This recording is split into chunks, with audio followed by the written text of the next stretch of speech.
সম্মানিত মুসলিয়ানে কেরাম, রমজান আমাদের একেবারে দোরগোড়ায় এসে পৌঁছে গেছে। আর 1 বা 2 দিন পরেই আমাদের মাঝে চাঁদ দেখার উপর নির্ভরশীল রমজানের আগমন ঘটবে ইনশাআল্লাহ।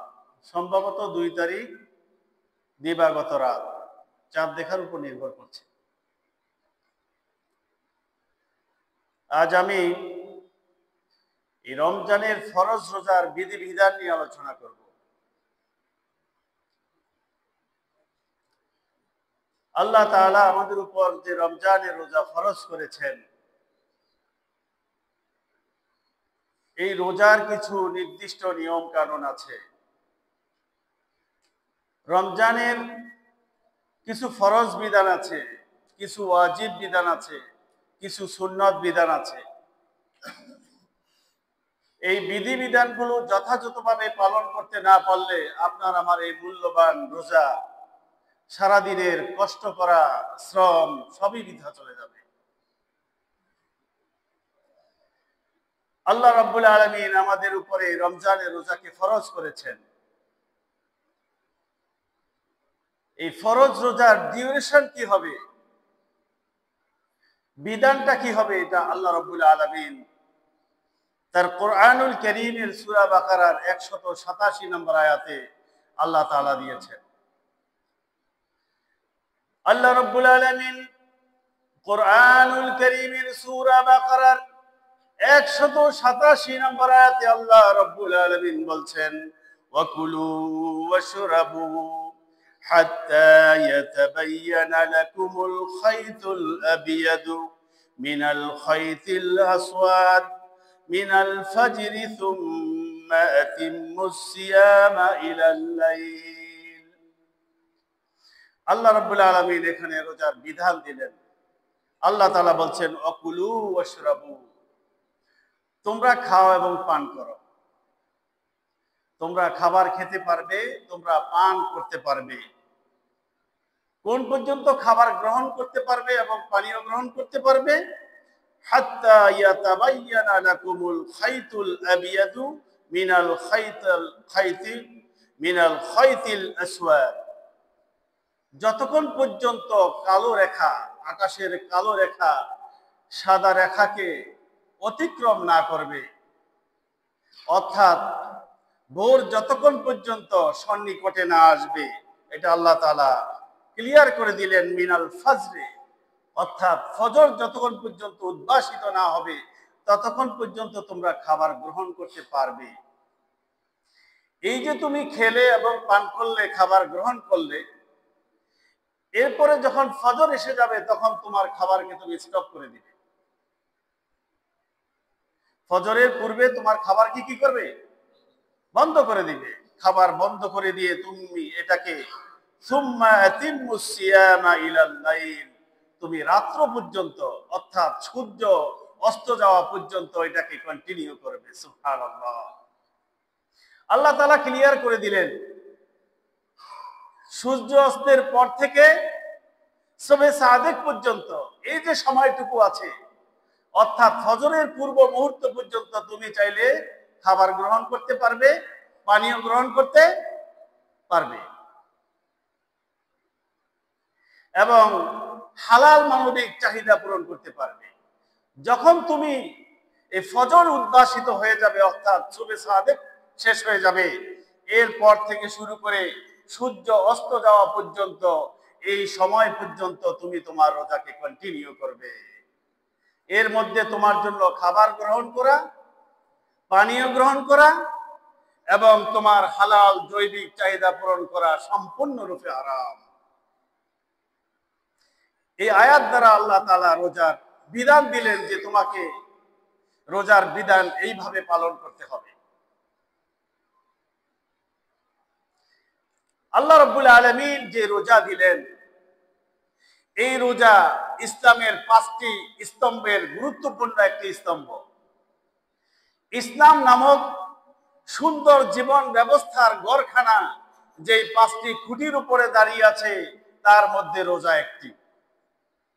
আমরা যদি গোটা ইসলাম জীবন ব্যবস্থাটাকে একটা ঘর হিসাবে তুলনা দেই, তাহলে ওই ঘরটা, ওই দালানটা, ওই অট্টালিকাটা বানাতে 5টা খুঁটির দরকার হয়েছে, 5টা পিলারের দরকার হয়েছে, 5টা স্তম্ভের দরকার হয়েছে। এর মধ্যে একটা কি? এর মধ্যে একটা হচ্ছে রোজা। আমার ভাইরা, ইসলাম যে 5টি স্তম্ভের উপরে দাঁড়িয়ে আছে, এর মধ্যে একটি হলো রোজা। আল্লাহ নবী সাল্লাল্লাহু আলাইহি ওয়াসাল্লামের বিখ্যাত হাদিস গ্রন্থ বুখারী শরীফের 8 নাম্বার এবং মুসলিম শরীফের 16 নাম্বার হাদিসে আল্লাহ নবী সাল্লাল্লাহু আলাইহি ওয়াসাল্লাম বলেন, আন ইবনে ওমর রাদিয়াল্লাহু তাআলা আনহু, হযরত ইবনে ওমর রাদিয়াল্লাহু তাআলা আনহু থেকে হাদিস খানা বর্ণনা করা হয়েছে।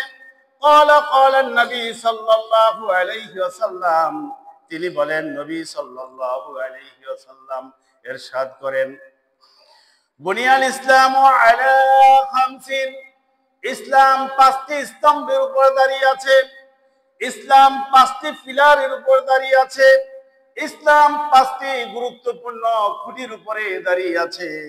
এই 5টি গুরুত্বপূর্ণ খুঁটি হলো শাহাদাতি আল্লা ইলাহা ইল্লাল্লাহ, এই বলে তাওহীদের সাক্ষ্য দেওয়া যে আল্লাহ ছাড়া কোনো মাবুদ নাই, ওয়া আন্না মুহাম্মাদার রাসূলুল্লাহ, আর মুহাম্মদ সাল্লাল্লাহু আলাইহি ওয়াসাল্লাম আল্লাহ তাআলার প্রেরিত রাসূল।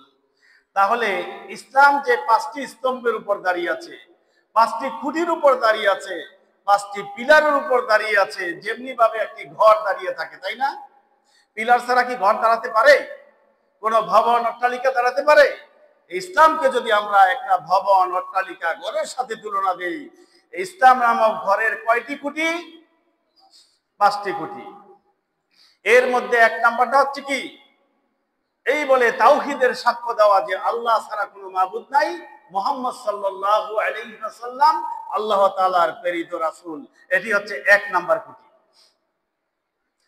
2 নম্বরে আল্লাহর নবী সাল্লাল্লাহু আলাইহি ওয়াসাল্লাম বলেন, 2 নাম্বার খুঁটি হচ্ছে প্রত্যেক মুসলমানের জন্য আকামিস সালাত, নামাজ প্রতিষ্ঠিত করা, নামাজ কায়েম করা, পরিবারে সমাজে নামাজ বাস্তবায়ন করা প্রত্যেক মুসলমানের জন্য দ্বিতীয় ফরজ। এটি দ্বিতীয় খুঁটি। তাহলে একটি ঘর বানানোর জন্য, ইসলাম নামক ঘরটি দাঁড় করানোর জন্য 5টা খুঁটির দরকার হয়েছে। কয়টা? এর মধ্যে একটা হচ্ছে কি? তাওহীদের স্বীকৃতি দেওয়া যে আল্লাহ ছাড়া কোনো মাবুদ নাই, আল্লাহ এক এবং অদ্বিতীয়, এবং মুহাম্মদ সাল্লাল্লাহু আলাইহি ওয়াসাল্লাম আল্লাহ তাআলার কি? রাসূল। অর্থাৎ এখানে আমরা ঘোষণা দিয়েছি যে আল্লাহর বিধান ছাড়া আর রাসূলের আদর্শ ছাড়া আমরা আর কিছু গ্রহণ করব না। এই আল্লাহর বিধান আর রাসূলের বিধান বাদ দিয়ে যদি আপনি অন্য কোনো মত গ্রহণ করেন, তাহলে সেই কথাকে আপনি মুখে বললেও বাস্তবে আপনি স্বীকার করেন নাই। আমাদের জীবনের প্রত্যেকটি পরতে, প্রত্যেকটি স্তরে, ব্যক্তিগত জীবন, পারিবারিক জীবন, সামাজিক জীবন, রাষ্ট্রীয় জীবন এবং সকল ক্ষেত্রে নীতি অনুসরণ করব কার? একমাত্র আল্লাহর এবং আল্লাহ রাসূলের আদর্শকে অনুসরণ করতে হবে। এর বাইরে যদি কোনো মতকে, কোনো পথকে, কোনো আদর্শকে, কোনো ইজমকে আপনি গ্রহণ করেন, তাহলে এই কথা আপনি মিথ্যা ঘোষণা দিলেন। কথা কি বুঝাতে পেরেছি? 2 নাম্বার হচ্ছে নামাজ কায়েম করা। নামাজ কায়েম করার মানে হচ্ছে নিজে নামাজ পড়তে হবে, নিজের পরিবার পরিজন যারা তাদেরকে নামাজ পড়াতে হবে, নিজের সন্তানাদি যারা আছে তাদেরকে নামাজ পড়াতে হবে, নিজের অধীনস্থ যত মানুষ আছে সবাইকে নামাজ পড়াতে হবে। শুধু নিজে নামাজ পড়লে নামাজ কায়েম করা হলো না, নামাজ কি করা হলো? আদায় করা হলো। আল্লাহ কিন্তু বলেন না নামাজ আদায় করো, আল্লাহ কি বলছেন? নামাজ কায়েম করো। নবীও বলছেন দ্বিতীয় স্তম্ভ হচ্ছে কি? নামাজ প্রতিষ্ঠিত করো। প্রতিষ্ঠিত মানে কি? নিজে নামাজ পড়ো, নিজের স্ত্রীকে নামাজ পড়াও, নিজের ছেলে মেয়েকে নামাজ পড়াও, নিজের অধীনস্থ লোকজনকে নামাজ পড়াও, তাহলে নামাজ কায়েম করা হলো। আমার বন্ধুগণ, 3 নম্বর যেই খুঁটির উপর ইসলাম নামক সুন্দর জীবন ব্যবস্থা হয়েছে আর দাঁড়িয়ে আছে তা হচ্ছে ইতাইজ যাকাত ও ইতাইজ যাকাতি, যাকাত আদায় করা। যার উপরে মালের নেশাব পূর্ণ করা হয়েছে, যার উপর মালের নেশাব আছে, অর্থাৎ যাকাত দেওয়ার মতো পরিপূর্ণ সম্পদ যার কাছে আছে তাকে যাকাত দিতে হবে। তার উপর যাকাত আদায় করা ফরজ। তার উপর যাকাত আদায় করা কি ফরজ। এই যাকাতের বিধি বিধানের ব্যাপারে আমরা স্পষ্ট ক্লিয়ারলি জানি। সমাজের প্রত্যেকটা মানুষ এই যাকাতের হিসাব জানে, কিন্তু বাস্তবে হিসাব করে পালন করার চেষ্টা করে না। 7.5 তোলা স্বর্ণ পরিমাণ নিজের ব্যক্তিগত চাহিদা ফিল আপ করার পরে এতটুকুন যদি টাকা পয়সা সম্পদ স্বর্ণ অলংকার অথবা জায়গা জমি তার থাকে, ওই সম্পদের যাকাত দেওয়া তার জন্য খরচ। কথাটা কি ক্লিয়ার করতে পেরেছি? নিজের ব্যক্তিগত যেটা আছে প্রয়োজন, যেমন আমাকে যে ঘরে থাকতে হবে, যে রুমে থাকতে হবে, এই রুমের আমাকে যাকাত দেওয়া লাগবে না, যেহেতু এটা আমার কি থাকতে হবে। আমার ঘরে 5 কেজি চাল আছে, ডাল আছে, আমার এটা খাবার খেতে হবে, এটা যাকাত দেওয়া লাগবে না। কিন্তু এই ব্যক্তিগত চাহিদা পূরণ করার পরে যদি কারো কাছে 7.5 তোলা স্বর্ণ, আপনি বর্তমান বাজার মূল্য যদি হিসাব করেন 7.5 ভরি স্বর্ণের দাম কত দাঁড়ায়? এই স্বর্ণের পরিমাণ যেহেতু এটা আপ ডাউন করে, এটা কি করে দামটা আপ ডাউন করে। আর 52.5 তোলা রূপা, এখানে কিন্তু দুইটা অপশন দেওয়া আছে, 7.5 তোলা স্বর্ণ, 52.5 তোলা কি। এখন এখানে দুইটা বিধান এর জন্য দেওয়া হলো, আপনি আল্লাহকে কত সহজে পেতে চান। আপনি যদি ফাঁকি দেওয়ার ইচ্ছা না থাকে তাহলে আপনি রূপারটা ধরবেন, যে আমি তো যাকাত দিতে চাই। স্বর্ণেরটা ধরলে তো স্বর্ণের দাম এখন অনেক বাড়তি, তাহলে আমার যাকাত দেওয়া হবে না, আমি রূপারটা হিসাব করি।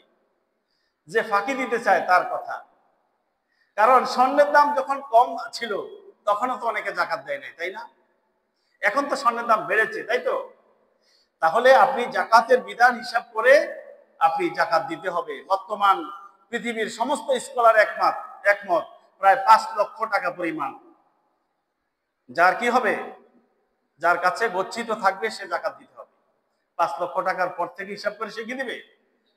এই পরিমাণ সম্পদ টাকা পয়সা অলংকার তার থাকলে হিসাব করে টাকা দিতে হবে। 5 লক্ষ টাকা বাদ দিয়ে হিসাব করলেই এটা হিসাব মিলে যায়, যেহেতু দামটা আপ ডাউন করে।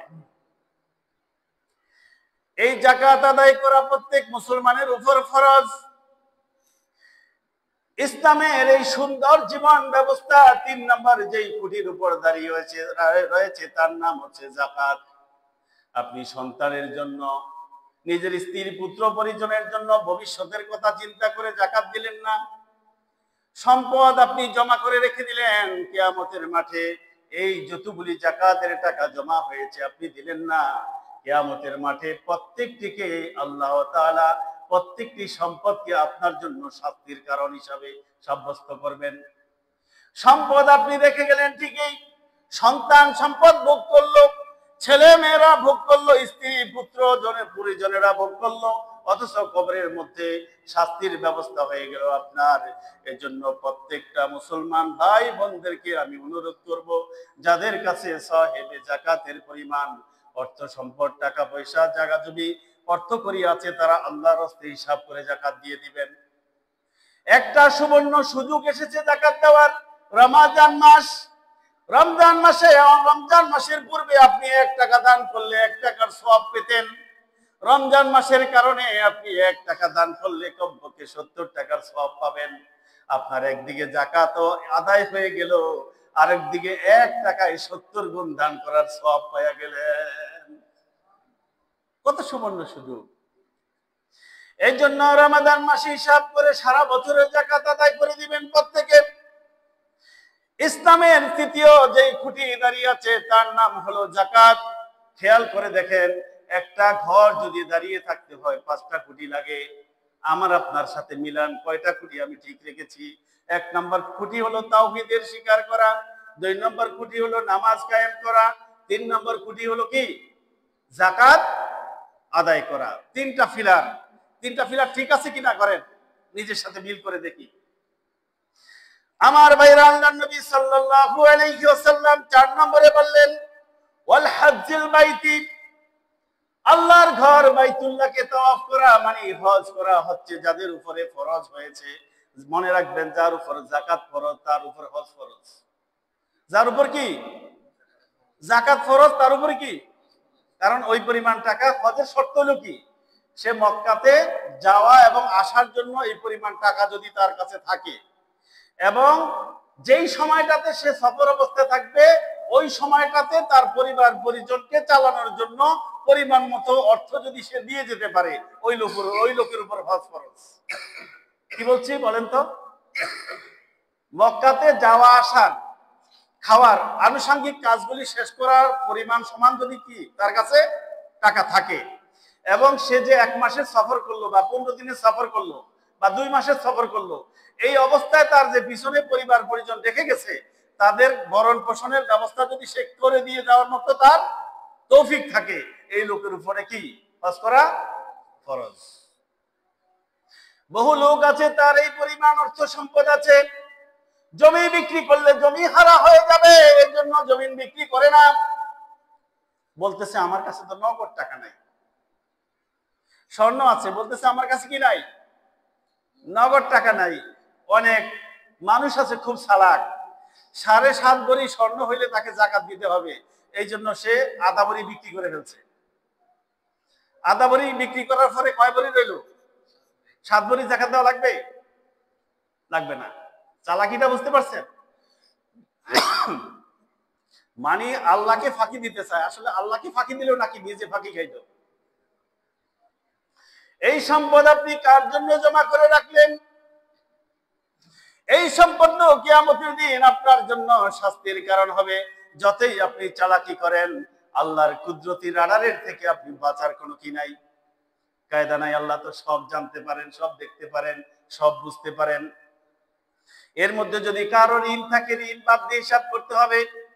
কেউ যদি 5 লাখ টাকার ঋণ থাকে, তার টোটাল সম্পত্তি থাকে, ঋণ মাইনাস করে হিসাব করতে হবে। ওই পরিমাণ যদি তার টাকা পয়সা হয়ে যায় তাকে যাকাত দিতে হবে, ওই পরিমাণ টাকা পয়সা হয়ে গেলে তাকে হজ করতে হবে। যখন এই সম্পদের মালিক হবে, হিসাব করে বছর শেষে 1 বছর পূর্ণ হয়ে গেলে যাকাত দেওয়া ফরজ। এই বছরের যাকাত ওই বছর হিসাব করে দিব, এই সুযোগ নাই। কারণ হায়াতে বেঁচে থাকলেই তো দিব নাকি, আগামী বছর পর্যন্ত হায়াত যে আমি পাবো কি গ্যারান্টি আছে? এই জন্য আমার এই বছরের যাকাত হিসাব করে এই বছরে দিয়ে দিতে হবে। হজ যে বছর ফরজ হবে ওই বছরই হজ করতে হবে, কারণ আগামী বছর পর্যন্ত আমার উপর হজ ফরজ নাও থাকতে পারে। কারণ কি, যেই সম্পদ আছে এই সম্পদ আমার খরচ হয়ে যেতে পারে, খোয়া যেতে পারে, আগুনে পুড়ে নষ্ট হয়ে যেতে পারে। এই জন্য যখন সওয়াবে দাওয়াত হয়েছি, যখন হজ ফরজ হয়েছে, তখনই আমাকে কি করতে হবে? হজ আদায় করে নিতে হবে। কোনো তাল বাহানা করার কি নাই, সুযোগ নাই। আমার বন্ধুগণ, যার উপর হজ ফরজ হইল সে হজ করলো না, হজে যাওয়ার ইচ্ছা পোষণ করলো না, হজে যাওয়ার আগ্রহ প্রকাশ করলো না, তার মৃত্যুটা, আল্লাহর নবী বলছেন, তার মৃত্যুটা আমার উম্মতের উপরে মৃত্যু তার হবে না। যার উপর হজ ফরজ হয়েছে, গরিমসি করে হজ করে নাই, হজের প্রতি তার কোনো কি ছিল না, আগ্রহ ছিল না, তামান্না ছিল না, নবীজি বলেন তার মৃত্যুটা উম্মতে মুহাম্মদের উপরে হবে না তার। কারণ নবীজির মুহাব্বতের উপরে সে কি করে নাই, জীবনযাপন করে নাই। ইসলাম নামক সুন্দর জীবন ব্যবস্থা দাঁড়িয়ে আছে 5টি খুঁটির উপরে। এই 5টি খুঁটির আরেকটি খুঁটির নাম হচ্ছে হজ। এই খুঁটিটি যদি আপনি ভেঙে ফেলেন আপনার ঘরের কি হবে? যাকাত নামক খুঁটি যদি আপনি ভেঙে ফেলেন আপনার কি হবে? নামাজ নামক খুঁটি যদি আপনি ভেঙে ফেলেন আপনার কি হবে? কালিমা তাওহীদ নামক খুঁটি যদি আপনি ভেঙে ফেলেন আপনার কি হবে? আপনার ঘর কি দাঁড়িয়ে থাকবে কিনা একটু চিন্তা করে দেখেন, কয়টা খুঁটি আমাদের ঠিক আছে? এরপরে আল্লাহর নবী সাল্লাল্লাহু আলাইহি ওয়াসাল্লাম 5 নম্বরে যেই খুঁটির কথা বললেন, নবীজি বললেন ওয়াসাউমি রমাদান। আর 5 নম্বর হচ্ছে রমজান মাসে রোজা রাখা। রমজান মাসের পূর্ণ 1 মাস রোজা রাখা প্রত্যেক সুস্থ বালেগ পুরুষ নারীর উপরে ফরজ। এই রোজা যদি ছেড়ে দেয় আরেকটি খুঁটি নষ্ট করলো, তাহলে তাওহীদ নষ্ট করলে একটা খুঁটি নষ্ট করলো, নামাজ নষ্ট করলে আরেকটা খুঁটি নষ্ট করলো। অবস্থা বুঝতে পারছেন? যদি কোনো মানুষ কি করে, যাকাত নষ্ট করে, আরেকটা খুঁটি নষ্ট করলো। যদি হজ নষ্ট করে, আরেকটা খুঁটি নষ্ট করলো। আর কোনো মানুষ যদি রোজা নষ্ট করলে সে আরেকটি খুঁটি নষ্ট করলো। তাহলে আপনি কোন খুঁটির উপর ইসলামকে দাঁড়িয়ে আছে মনে করেন? আর কিসের ভিত্তিতে আপনি বলেন যে আমি পাকা ইমানদার? বহু মানুষ আছে না যে ভাই আমার ইমানটা পাকা আছে, নামাজ না পড়লেও কি ইমান পাকা আছে, রোজা না রাখলেও ইমান পাকা আছে, হজ না করলেও ইমান পাকা আছে, যাকাত না করলেও ইমান পাকা আছে। আপনি বলেন তো, এই যে হাদিসের বর্ণনা শুনলেন, এক একটা খুঁটি যদি ভেঙে যায় ওই ঘরটা আর কি থাকবে? আপনার ইমান পাকা আছে আপনি কিভাবে বুঝলেন? আল্লাহ রাসূল বলতেছে যার এই পাঁচটা কাজ ঠিক নাই তার ইমান কি নাই? তার ইমান ঠিক নাই, তার ইসলামও ঠিক নাই। আমার বন্ধুগণ, যে রমজান মাসের কথা বলছি, এই রমজান মাসের রোজাকে আল্লাহ তাআলা আমাদের প্রত্যেকের উপরে ফরজ করেছেন। যারা সুস্থ আছি, যারা বালেগ পুরুষ নারী, প্রত্যেকের উপরে আল্লাহ তাআলা রমজানের এক মাসের রোজাকে আমাদের উপর ফরজ করে দিয়েছেন। এই রমজান মাস এত পবিত্র মাস। এই রমজান মাসে আল্লাহ তাআলা কোরআনকে নাজিল করেছেন। রমজান মাসে যাতে করে নিরবচ্ছিন্ন ভাবে মুমিন বান্দারা ইবাদত বন্দেগী করতে পারে, কোন রকমের ইবাদতের মধ্যে যাতে ঘাটতি না হয়। সারা বছর ইবাদতে অনেক নোকসানি হয়েছে, ব্যবসা বাণিজ্য ইত্যাদির কারণে ইবাদতের নোকসানি হয়েছে। এই একটা মাস বান্দাকে ফ্রি করে দিয়ে, এক মাসের ইবাদত দিয়ে গোটা এক বছরের ইবাদতকে আল্লাহ তাআলা কাজা কাফারা পূরণ করে দিতে চাচ্ছেন।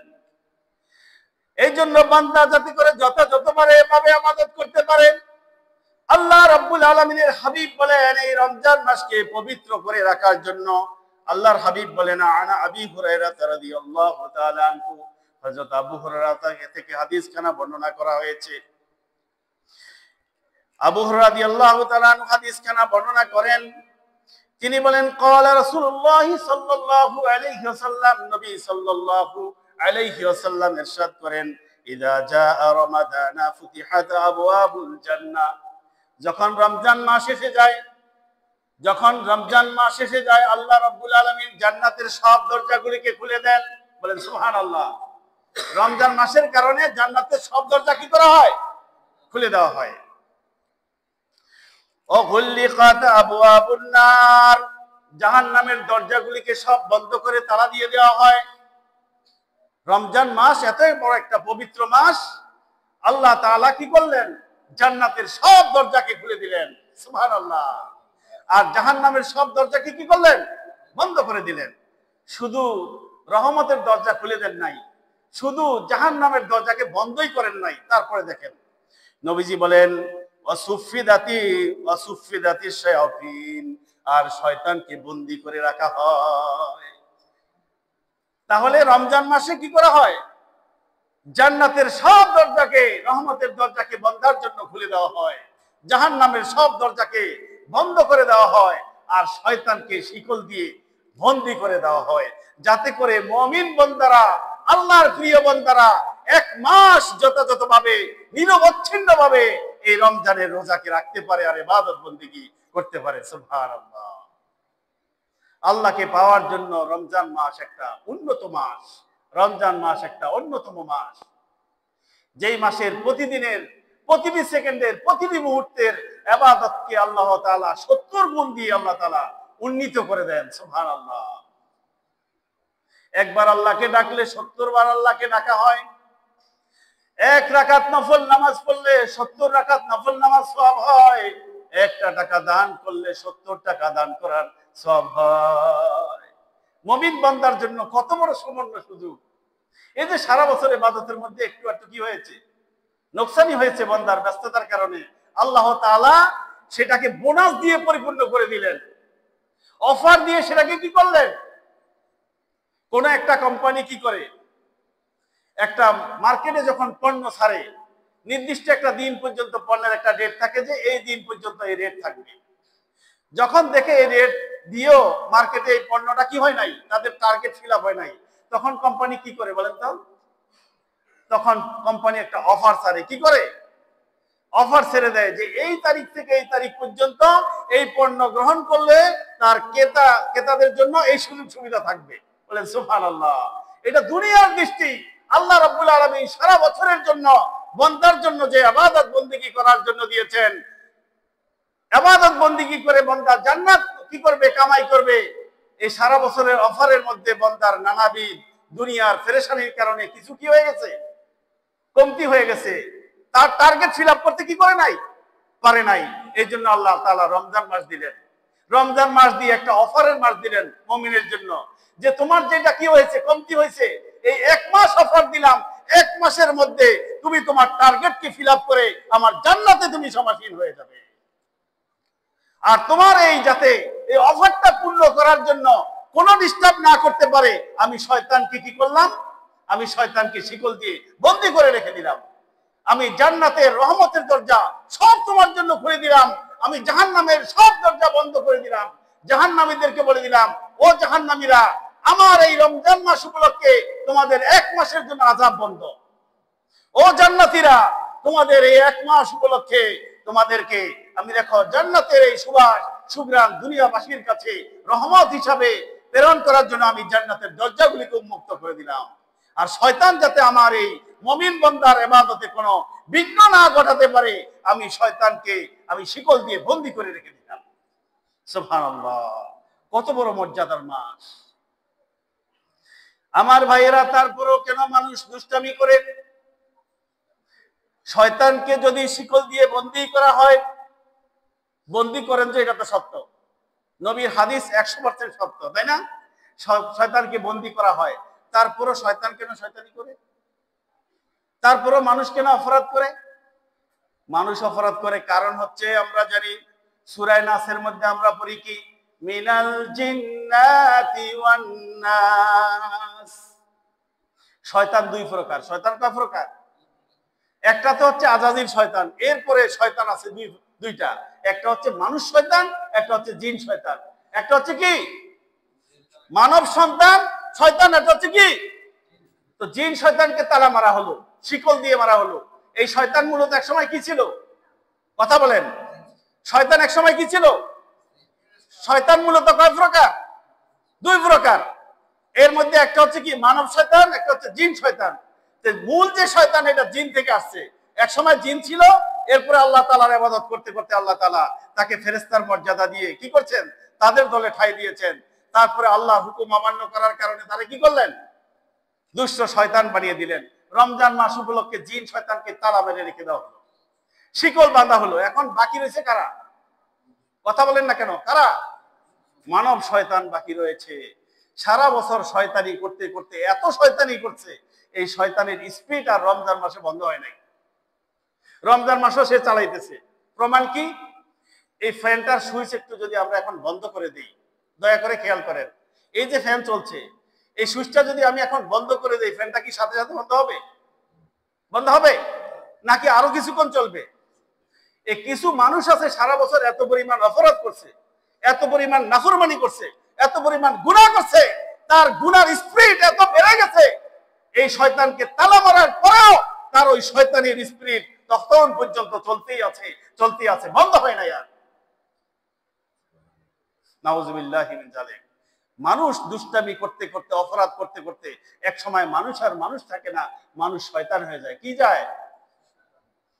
শয়তান হয়ে যায়। এটা আল্লাহ তাআলা বলছেন, মিনাল জিন্নাতি ওয়ান নাস। শয়তান দুই প্রকার, জিন শয়তান আর মানব শয়তান। আপনি এবার নিজেকে প্রশ্ন করে দেখেন, আপনি কোন কাতারে আছেন, আমি কোন কাতারে আছি।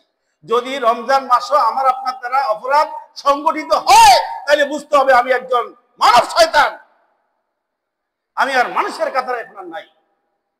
নিজেকে যতই সবি সাহেব দাবি করি, নিজেকে যতই ইমাম খতিব দাবি করি, নিজেকে যদি কাবা ঘরের ইমাম দাবি করি, রমজান মাসে যদি আমি অপরাধ করি, তাহলে বুঝতে হবে আমি মানব শয়তান হয়ে গেছি, আমি আর মানুষের কাতারে নাই। আশেপাশে যারা রোজার দিনে খাবে, আশেপাশে যারা রমজান মাসেও রোজা রাখবে না, আশেপাশে যারা রমজান মাসে অপরাধ করবে, আপনি বুঝে নেবেন এইটা একটা মানব শয়তান। এই শয়তানের সাথে আপনার কোনো ব্যবসায়িক সম্পর্ক, পারিবারিক সম্পর্ক, এমনকি বৈবাহিক সম্পর্ক করা এদের সাথে জায়েজ নাই। এদের সাথে সম্পর্ক করা কি নাই? মানুষের সাথে শয়তানের সাথে সম্পর্ক হয়? কথা বলেন না কেন? মানুষের সাথে শয়তানের সাথে সম্পর্ক হবে? হবে না। চিনে রাখবেন কারা কারা অপরাধ করে, হিসাব করে কাজ করতে হবে। ছেলে মেয়ে বিয়ে করার পরে এরপরে কি করে, এবার সাফার করতে থাকে, তারপরে বলে যে আমি তো সব দেখে শুনেই নিলাম, কিন্তু তারপরে আমার ভাগ্যটা এমন হলো। কি দেখে শুনে নিছেন? ছেলে নামাজ পড়ে কিনা খবর নিছেন? ছেলের বাবা নামাজ পড়ে কিনা খবর নিছেন? সুদ ঘুষের কাজ কারবার করে কিনা খবর নিছেন? বরং সব বড় পুলিশের চাকরি করে এই কথা শুনে তো আপনি খুশি হয়ে গেছেন। বড় অফিসারের চাকরি করে এই কথা শুনে তো আপনি খুশি হলেন। ছেলের 7 তলা বাড়ি আছে এই কথা শোনার পরে কি আপনি হিসাব মিলান না কেন? যত বড় চাকরি করুক বেতন কত পাবে বলেন? First class gazetted officer, Bangladesh সরকারের বর্তমান আইন অনুযায়ী ফার্স্ট ক্লাস গেজেটেড অফিসার সর্বোচ্চ প্রথম শ্রেণীর কর্মকর্তার বেতন কত? সেটা যদি আপনি 1 লক্ষ ধরে থাকেন, গ্রেড 1-এ যদি 1 লক্ষ টাকা ধরেন, 1 লক্ষ টাকা উনি বেতন পায়, বছরে কত? 12 লক্ষ টাকা, তাই না?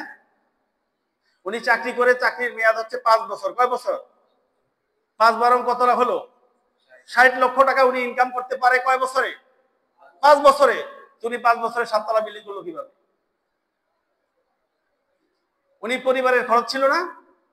পরিবারের খরচ যদি ওনার 1 লক্ষ টাকা ইনকাম থাকে, পরিবারের খরচ একটা ভালো ফ্যামিলিতে বর্তমান সময়ে 60 থেকে 80,000 টাকা খরচ হয়।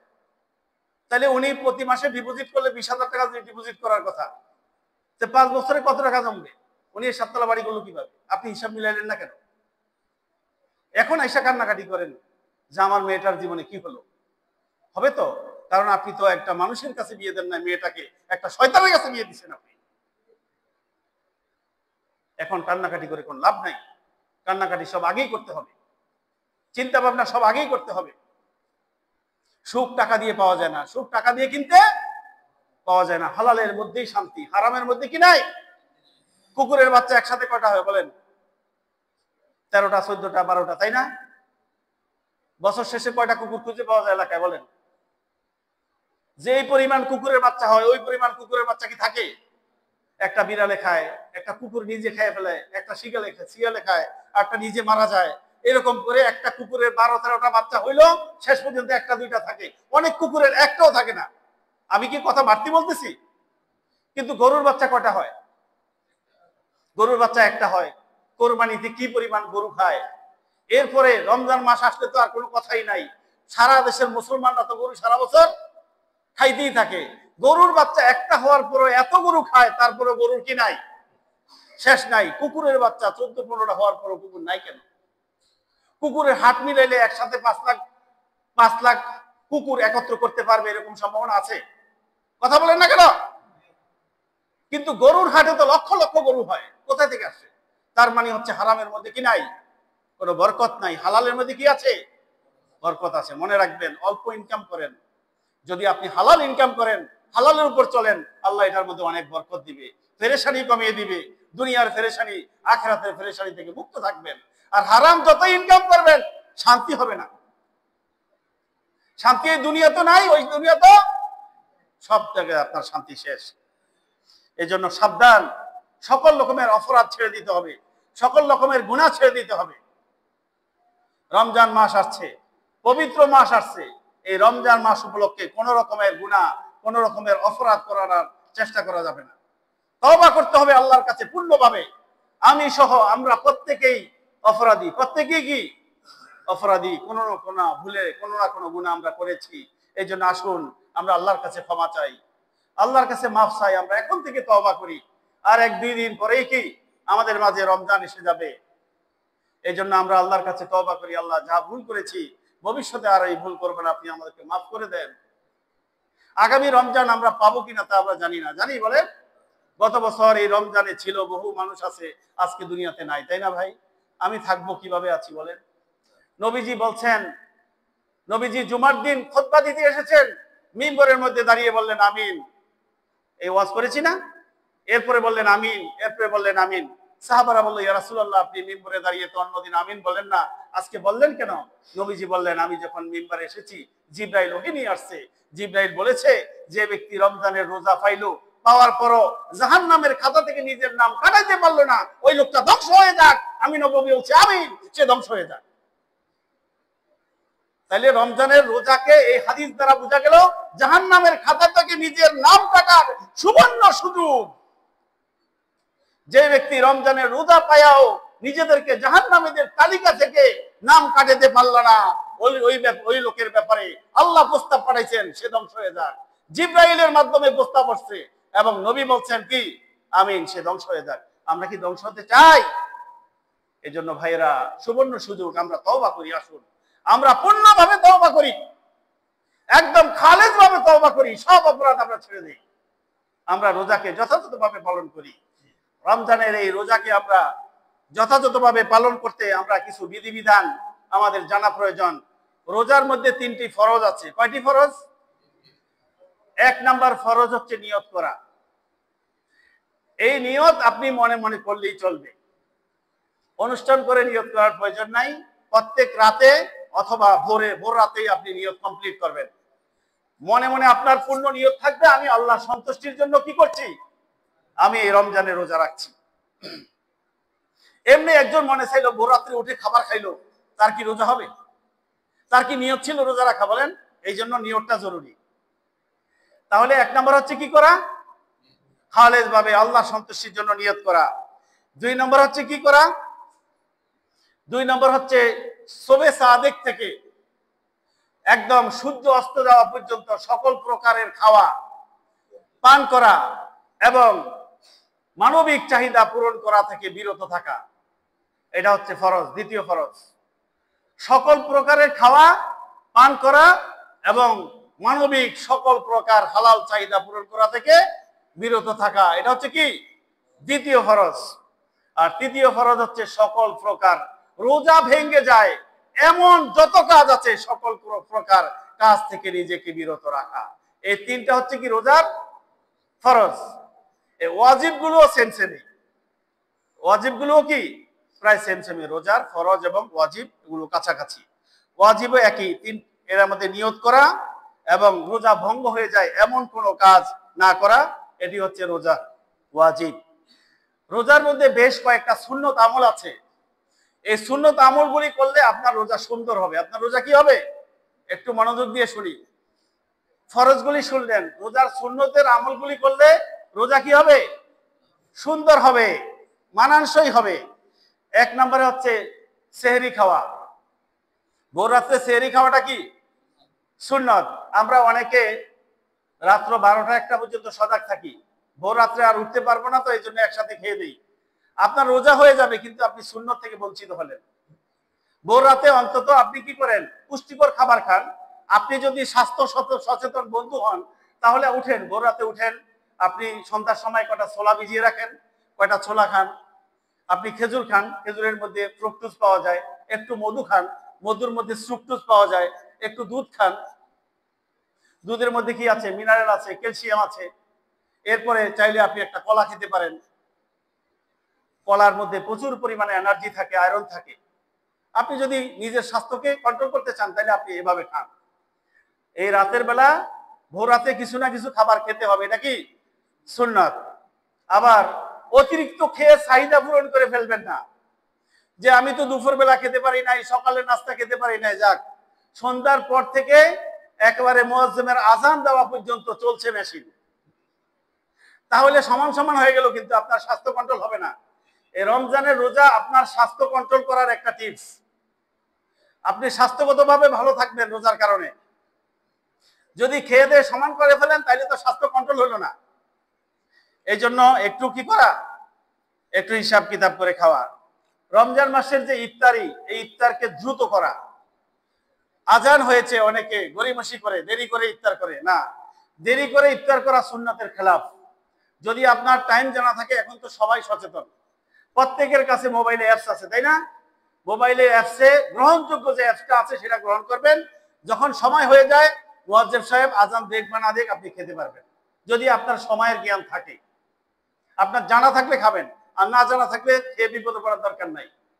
কারণ মুয়াজ্জিন সাহেব যে আজান দিবে, উনি তো ওনার ইফতার করেই আজান দিতে হবে নাকি? কথা বলেন না কেন? উনি অন্তত 1 ঢোক পানি বা একটা খেজুর তো খেতে হবে, তারপরেই তো আজানটা দিবে। আবার অনেক সময় সাউন্ড সিস্টেমের জটিলতার কারণে আজান দিতে কি হলো, আপনি সুন্নত থেকে বঞ্চিত হলেন। এই জন্য আপনি টাইম সচেতন থাকলে আপনি টাইম অনুযায়ী দ্রুত সময় ইফতার করবেন। তাহলে দ্রুত সময় ইফতার করা কি সুন্নত, আপনি একটা সুন্নতের মালিক হয়ে গেলেন। এরপরে হচ্ছে কি, ইফতারটা শুরু করা খেজুর দিয়ে। আপনি অন্যান্য খাবার খান, কিন্তু খেজুর দিয়ে ইফতার করা সুন্নত। খেজুর দিয়ে ইফতার করা কি, খেজুর পাওয়া না গেলে আপনি কি খান, একটু পানি খান, এক ডোক পানি খান। খেজুর অথবা পানি দিয়ে ইফতার করা সুন্নত। তারপরে অন্যান্য খাবার খেতে পারবেন আপনি। রোজা অবস্থায় মিথ্যা কথা বলা, অশ্লীল কথা বলা, গীবত করা, ঝগড়া করা ইত্যাদি খারাপ কাজ থেকে বিরত থাকা সুন্নত। আপনি যখন রোজা রাখবেন, আপনি ভোর রাতে নিয়ত করবেন, আজকে আমি কোনো মানুষের সাথে ঝগড়া বিবাদ করব না, কোনো মানুষকে আমি গালিগালাজ করব না। কেউ যদি আমাকে গালিগালাজ করতেও আসে, আমি বলবো আমি রোজাদার, ভাই আমার সাথে ঝগড়া করিও না। তাইলে আপনি কি আরেকটি রোজার সৌন্দর্যতার মালিক হলেন। রোজার সুন্নত আপনার কি হলো, আপনি মালিক সুন্নতের মালিক হতে পারবেন। রমজান মাসে রোজা অবস্থায় অধিক পরিমাণে কোরআন তেলাওয়াত করা। যেহেতু রমজান মাসে কোরআন নাজিল হয়েছে, এই রমজান রোজা অবস্থায় কি করতে হবে, বেশি বেশি কোরআন তেলাওয়াত করবেন। যাদের কোরআন তেলাওয়াত জানা আছে কোরআন তেলাওয়াত করবেন, যাদের বেশি জানা আছে কিছু মুখস্থ করবেন, যারা জানতে পারেন নাই কোরআন ভালো করে, তারা কোরআনকে সহি করার জন্য মসজিদের ইমাম সাহেবের কাছে অথবা আপনার কোনো উস্তাদের কাছে আপনি চেষ্টা করবেন এই রমজান মাসের মধ্যে কোরআনটা শিখে ফেলবেন। পারবেন তো ইনশাল্লাহ? আল্লাহর এই কোরআন যে শিখতে পারে নাই, তার ঘর, তাকে বলা হয়েছে, আল্লাহ রাসূল বলছেন এটা একটা সারাবাড়ির মতো। সারাবাড়ির মধ্যে কি থাকে, ভূত থাকে, পেতনি থাকে, নানা রকমের কিছু থাকে। যার অন্তরে কোরআন নাই তার বাড়িটা একটা সারাবাড়ি। এই জন্য কোরআনকে শেখার চেষ্টা করবেন। মোবাইল অ্যাপসের মাধ্যমেও আপনি অনলাইনেও শিখতে পারেন। আপনারা তো এখন ট্যালেন্ট ইয়াং জেনারেশন, আপনারা চাইলে এভাবে আপনারা শিখতে পারেন ইনশাআল্লাহ। কোরআন শিখে ফেলতে হবে। রোজা অবস্থায় বেশি বেশি ইস্তেগফার করা, বাড়তি কথা না বলা, মুখ লক রাখা। মান সামাতা নাজা, যে যত কথা কম বলবে সে তত বেশি কি আল্লাহর কাছে গুনাহ থেকে বেঁচে যাবে। ওই অবস্থায় শুধু আস্তাগফিরুল্লাহ পড়বেন, বেশি বেশি কি পড়বেন, আস্তাগফিরুল্লাহ, আল্লাহ আপনি মাফ করে দেন, সুবহানাল্লাহ পড়বেন, আলহামদুলিল্লাহ পড়বেন, আল্লাহু আকবার পড়বেন, লা ইলাহা ইল্লাল্লাহ পড়বেন, আর হাঁটতে হাঁটতে আস্তাগফিরুল্লাহ পড়বেন, দুরূদ শরীফ পড়বেন। এটা আরেকটা সুন্নতের আমল। যে সমস্ত কারণে রোজা ভেঙে যায়, ভুল ক্রমে যদি আপনি কিছু খেয়ে ফেলেন তাহলে রোজা ভেঙে যাবে। এই রোজা ভেঙে গেলে তাহলে আপনি কি করবেন, রোজার সৌন্দর্য নষ্ট হয়ে গেল, ভুল ক্রমে আপনি খেয়ে ফেলেছেন, কিন্তু বাকি আপনি রোজা নষ্ট করবেন না। কোন কোন ইমামের মতে রোজার শেষে আপনি কি করবেন, আরেকটা রোজা রেখে নেবেন। আল্লাহ তাআলা চাইলে আপনাকে ক্ষমা করে দিতে। কিন্তু আপনি যদি মনে করেন খেয়ে যেহেতু পানি খেয়ে ফেলছি তাহলে সব খাবার খেয়ে নেই, না, তাইলে কিন্তু আবার কাফারা দেওয়া লাগবে। কাফারা মানে 60 জন মিসকিনকে খাওয়াইতে পারে হবে, নাহলে 60টা রোজা রাখতে হবে। আর যদি ভুল ক্রমে খাওয়ার পরে রোজা না ছেড়ে দেন, তাহলে আপনি আরেকটা রোজা রাখলে হয়তো আল্লাহ পাক কি করবে, মাফ করে দিবে। সাবধান, কিন্তু আমরা এ বিষয়ে খেয়াল করব। বমি করলে রোজা ভাঙা যাবে না। রোজার একটু সৌন্দর্য নষ্ট হইলো, অতিরিক্ত বমি করলে আপনি চাইলে আরেকটা পুরো রোজা পরে রেখে নিতে পারেন, তবে রোজা ভাঙা যাবে না। ভুল ক্রমে যদি আপনি কোনো পানি খেয়ে ফেলেন তাও আপনি রোজা ভাঙবেন না, আপনি পরবর্তীতে একটা রেখে নেবেন, এতে রোজার সৌন্দর্যতা রক্ষা হবে। আপনার যদি কোনো অসুস্থতা থাকে, খাবার জাতীয়, গ্লুকোজ জাতীয়, যেগুলিতে শক্তি সঞ্চয় হয় এমন কোনো স্যালাইন, ইনজেকশন দিনের বেলা গ্রহণ করবেন না। যদি কোনো কারণে গ্রহণ করতে হয়, লোকটা মারা যাচ্ছে, বাধ্যতামূলক গ্রহণ করতে হয়, তাহলে আরেকটা রোজা সে পরবর্তীতে কি করবে, রেখে নিবে, আল্লাহ মাফ করবেন তার। দাঁতের মধ্যে কোনো খাবার জমে থাকলে, খাবার বেরিয়ে গেছে, ভুল ক্রমে যদি পেটে ঢুকে যায়, রোজা ভাঙবেন না। এর জন্য আল্লাহর কাছে ক্ষমা চাইবেন। আর চাইলে যদি পরিমাণে অংশ যদি বেশি হয়, তাহলে ফুকাহায়ে কেরাম বলেছেন তাহলে আরেকটি রোজা আপনি রেখে নিলে আল্লাহ তাআলা হয়তো ক্ষমা করে দিবেন। এরপরে হচ্ছে, যদি কোনো কারণে মানবিক চাহিদা, ভুলবশত মানবিক চাহিদা পূরণ হওয়ার উদ্গ্রীব হয়, এমন কোন কর্মের সাথে জড়িত হবেন না। সাবধান, হালাল ভাবেও না, হারাম ভাবে তো প্রশ্নই আসে না। এমন উদ্গ্রীব হয় এমন সব কাজ থেকে কি থাকতে হবে, নিজেকে মাহফুজ রাখতে হবে। এরকম ভুল হয়ে গেলেও আপনাকে কি করতে হবে, কাছাকাছি এরকম যদি উদ্গ্রীব হয় তাহলে কিন্তু আপনাকে কাজা করতে হবে। আল্লাহ এই ধরনের অপরাধ থেকে আমাদেরকে বেঁচে থাকার তৌফিক দান করুন। নাকে এবং কানে কোন রকমের ঔষধ দিনের বেলায় দিবেন না। যদি দিতেই হয় বাধ্যতামূলক, সেখানে সেই নাক কানের যদি ঔষধ আপনার পেটের ভিতরে চলে যায়, ফুকাহায়ে কেরাম বলে, তাহলে আরেকটা রোজা আপনাকে রেখে নিতে হবে। এগুলি যেহেতু মাসলাগত ব্যাপার, জীবনের সাথে জড়িত, এগুলি অনেক সময় অসুস্থতার কারণে পেশাবের রাস্তায় ক্যাথোটিক ঢুকাতে হয়। এখানে দিয়ে যদি কোনো কি করা হয়, পেশাবের রাস্তায় কোনো কিছু সেট করা লাগে, কোনো ঔষধ সরবরাহ করতে হয়, তাহলে সে রোজা ভাঙবে না। যদি সুস্থ থাকে, মোটামুটি সুস্থ থাকে, রোজা ভাঙবে না, আরেকটা রোজা রেখে নিবে এমন। আর যদি বেশি অসুস্থ হয় তাহলে রোজাটা সে রাখবে না, পরবর্তীতে এসে রোজা রেখে নিবে। এরপরে খাওয়া পান করার চাহিদা পূরণ করা, এসব কাজ ইচ্ছাকৃত করলে, এই সমস্ত যদি কাজ ইচ্ছাকৃত করে তাহলে তাকে কাফারা দিতে হবে, 60টা রোজা বা 60টা মিসকিনকে খাওয়াতে হবে। আর রোজা যদি না রাখে, কেউ যদি রমজানের রোজা ছেড়ে দেয় ইচ্ছাকৃত ভাবে, তাকে জাহান্নামে যেতে হবে। কারণ ইসলাম নামক এই জীবন ব্যবস্থার, এই ঘর নামক এই জীবন ব্যবস্থার এই ঘরটি দাঁড়িয়ে আছে 5টি খুঁটির উপরে। কয়টা খুঁটির উপরে? এর মধ্যে রোজা একটা খুঁটি ভেঙে গেলে ঘর কিন্তু কি হয়ে যায়, একদিকে কাইট হয়ে যায়। সুতরাং কোনোভাবেই ছাড়া যাবে না। এগুলির প্রতি আমাদেরকে খুব ভালোভাবে কি করা লাগবে, খেয়াল করা লাগবে। আমরা রমজানের সকল আহকাম মেনে সুন্দরভাবে যেন আমরা রোজাগুলো রাখতে পারি। নবীজি বলেছেন, কেউ যদি রমজানের হক আদায় করে একটা রোজা রাখে, তার বিনিময় জান্নাত। তার বিনিময়টা কি? কথা বলেন। কেউ যদি রোজার হক আদায় করে একটা রোজা রাখে, তার বিনিময়টা কি?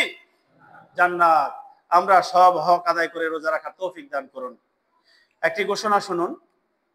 গত সপ্তাহে দান বাক্সে আপনারা 1270 টাকা দিয়েছেন, আল্লাহ তাআলা কবুল করুন। রমজান মাসে মাগরিবের নামাজ আজানের 20 মিনিট পরে অনুষ্ঠিত হবে। রমজানের সময় মাগরিবের যে আজান হবে তার 20 মিনিট পরে কি জামাত অনুষ্ঠিত হবে। ফজরের নামাজ আজানের 15 মিনিট পরে অনুষ্ঠিত হবে। খেয়াল রাখবেন, তাহলে মাগরিবেরটা কয় মিনিট আর ফজরেরটা 15 মিনিট পরে অনুষ্ঠিত হবে ইনশাআল্লাহ। একটি প্রশ্ন এসেছে, শুনিয়ে দেই। তারাবির নামাজ যেভাবে পড়ি বাসায় হুজুর রেখে তারাবির নামাজ পড়লে নামাজ হবে কিনা? হুজুরের পেছনে মহিলারা নামাজ পড়লে নামাজ হবে কিনা? একজন বোন, মুসলিম বোন এই প্রশ্নটি পাঠিয়েছেন। সকলের উপকারের জন্য আমি এই জন্য প্রকাশ্যেই বলে দিলাম। আপনার তারাবির নামাজ এটি একটি সুন্নত নামাজ, সুন্নতে মুআক্কাদা। তারাবির নামাজ যদি আপনি ছেড়ে দেন, আপনার রোজা পরিপূর্ণ হবে না, খবরদার।